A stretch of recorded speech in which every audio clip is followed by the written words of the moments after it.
السلام علیکم ورحمۃ اللہ وبرکاتہ۔ رب اشرح لی صدری ویسر لی امری واحلل عقدۃ من لسانی یفقہوا قولی۔ اعوذ باللہ من الشیطان الرجیم، بسم اللہ الرحمن الرحیم۔ کل الطعام کان حلا لبنی اسرائیل،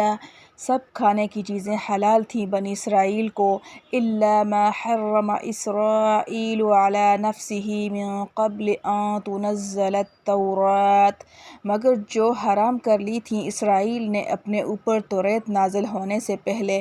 قل فأتوا بالتوراۃ فاتلوها ان کنتم صادقین، تو کہہ لاؤ توریت اور پڑھو اس کو اگر تم سچے ہو۔ فمن افتری علی اللہ الکذب،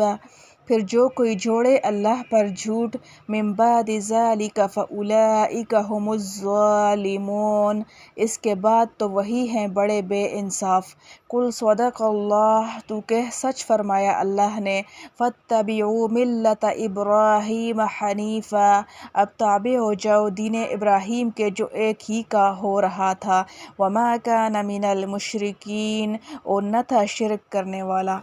خلاصہ تفسیر، جن کھانے کی چیزوں میں گفتگو ہے یہ سب کھانے کی چیزیں حضرت ابراہیم علیہ السلام کے وقت سے ہرگز حرام نہیں چلی آ رہی ہیں، بلکہ یہ چیزیں نزول تورات کے قبل باستثناء اس کے یعنی گوشت شتر کے، جس کو حضرت یعقوب علیہ السلام نے ایک خاص وجہ سے اپنے نفس پر حرام کر لیا تھا اور پھر وہ ان کی اولاد میں بھی حرام چلا آیا، باقی سب چیزیں خود بنی اسرائیل تک پر بھی حلال تھیں۔ تو ابراہیم علیہ السلام کے وقت سے ان کی تحریم کا دعویٰ کب صحیح ہو سکتا ہے؟ اور نزول تورات کے قبل اس واسطے فرمایا کہ نزول تورات کے بعد ان مذکورہ حلال چیزوں میں سے بھی بہت سی چیزیں حرام ہو گئی تھیں، جن کی کچھ تفصیل سورہ انعام کی اس آیت میں ہے۔ وَعَلَى الَّذِينَ هَادُوا حَرَّمْنَا كُلَّ ذِي ظُفُرٍ إِلَىٰ آخِرِهَا، اور اگر اب بھی یہود کو تحریم کی قدامت مذکورہ کا دعویٰ ہے تو اے محمد صلی اللہ علیہ وسلم ان سے فرما دیجئے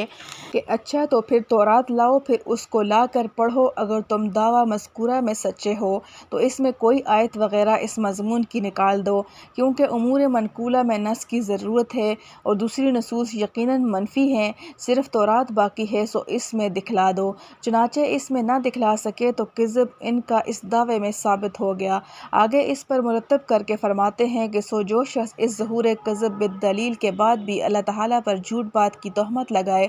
جاوے کہ اللہ تعالیٰ نے حضرت ابراہیم علیہ السلام کے وقت سے گوشت شتر وغیرہ کو حرام فرمایا ہے، تو ایسے لوگ بڑے بے انصاف ہیں۔ آپ کہہ دیجئے کہ اللہ تعالیٰ نے سچ کہہ دیا، سو اب تم کو چاہیے کہ بات ثبوت حقیقت قرآن کے ملت ابراہیم علیہ السلام یعنی اسلام کا اتباع اختیار کرو جس میں ذرا کجی نہیں، اور وہ ابراہیم علیہ السلام مشرک نہ تھے۔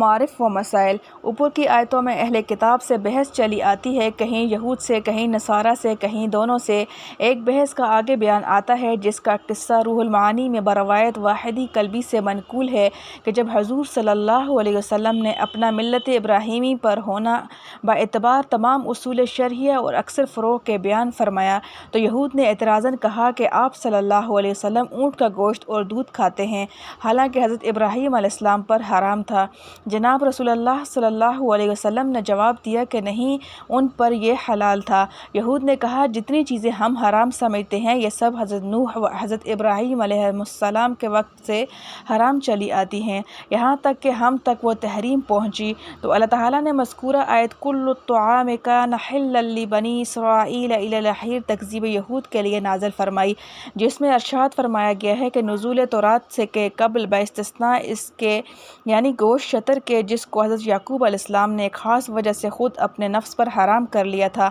اور پھر وہ ان کی اولاد میں بھی حرام چلا آیا، باقی سب چیزیں خود بنی اسرائیل پر بھی حلال تھیں۔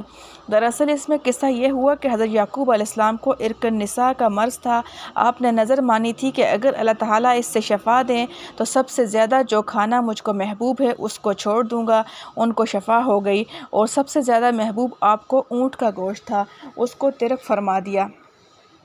أخرجه الحاكم وغيره بسند صحيح عن ابن عباس كذا في روح المعانی وأخرجه الترمذی فی سورۃ الرعد مرفوعا۔ پھر یہی تحریم جو نظر سے ہوئی تھی بنی اسرائیل میں بحکم وحی باقی رہ گئی، اور معلوم ہوتا ہے کہ ان کی شریعت میں نظر سے تحریم بھی ہو جاتی ہوگی،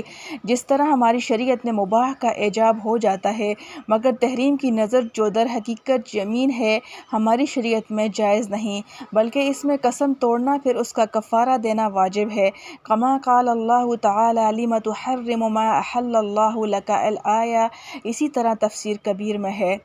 الحمدللہ حمدا کثیرا طیبا مبارکا فیہ کما یحب ربنا ویرضی۔ ربنا ظلمنا انفسنا وان لم تغفر لنا وترحمنا لنکونن من الخاسرین۔ ربنا آتنا فی الدنیا حسنة وفی الآخرة حسنة وقنا عذاب النار۔